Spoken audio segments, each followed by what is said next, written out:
Am I overreacting for threatening to take my sister to court after her toddler destroyed my $2,000 gaming setup because she said I should have baby-proofed my apartment? So, I'm a 25-year-old female student software developer and a pretty serious PC gamer in my free time. I live alone in a one-bedroom apartment that I've spent years making cozy and functional. I saved up for a long time to build my dream PC setup. Triple monitors, custom mechanical keyboard, ergonomic chair, the works.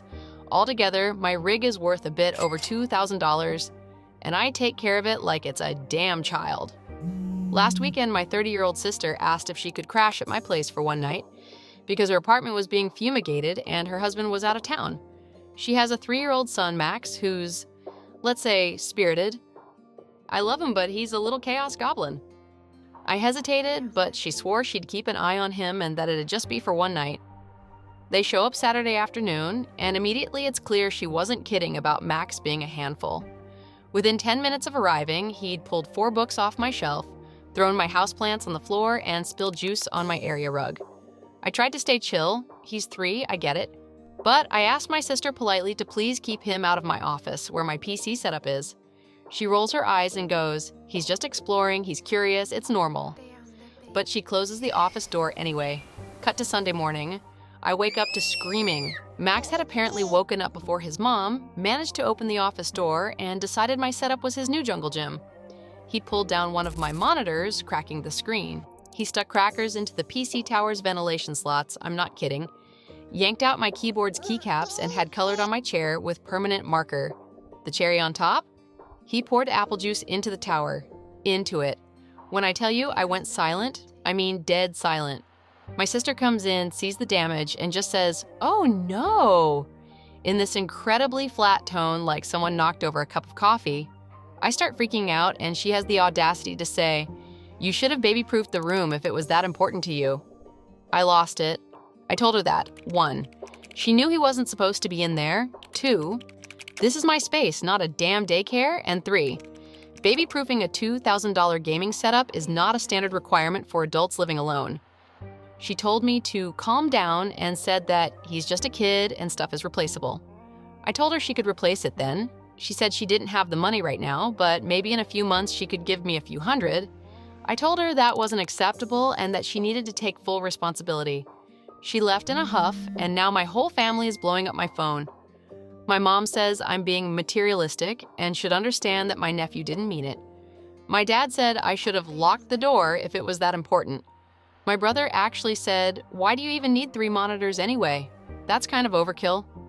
I filed a claim with my insurance, but there's no guarantee it'll be covered since it was technically guest damage. I also told her that if she does not pay up, I'll take her to court for what happened. Now I'm getting texts from my sister demanding an apology for blaming her kid for being curious.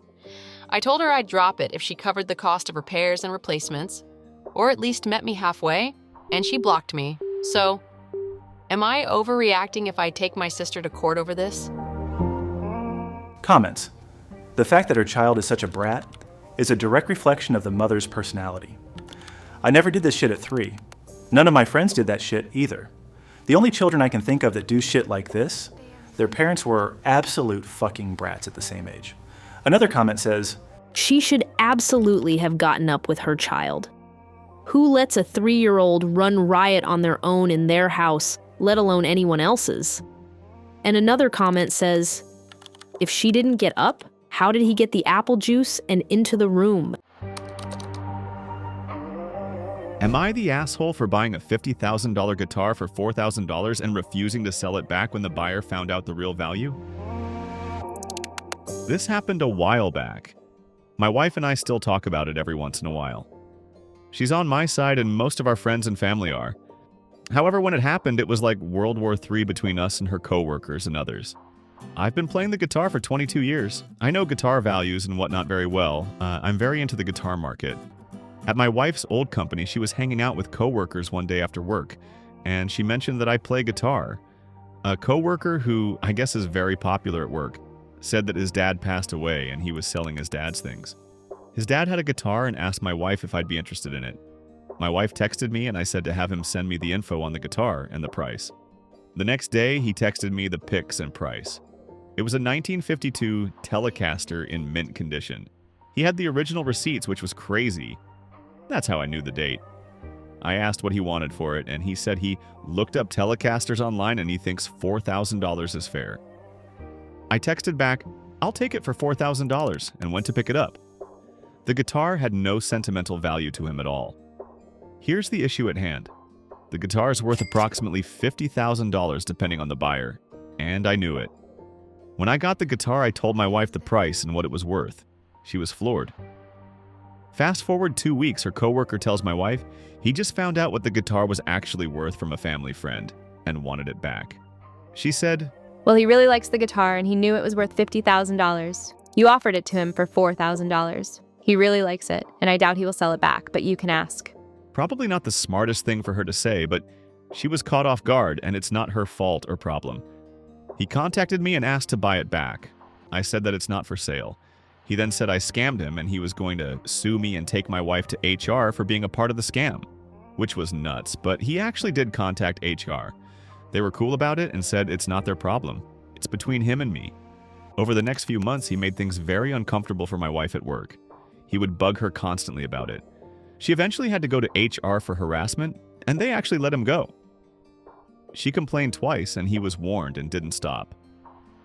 He's contacted me several times about it, so I got a restraining order for harassment too. I haven't heard from him in about a year. Am I the asshole? Comments. Not the asshole. When you sell something, it is your responsibility to know or determine what it's worth, not the person you are selling to. Another comment says, "I literally just Googled 1952 Telecaster, and the first result is one for sale for $47,000. Then a bunch of others at varying prices. At the very least, as someone selling something, I definitely do a bit more research with that kind of result." And another comment says, "This happens at yard sales all the time. My grandma bought a porcelain pot for 25 cents and got it appraised for $650. Hasn't anyone seen Pawn Stars?"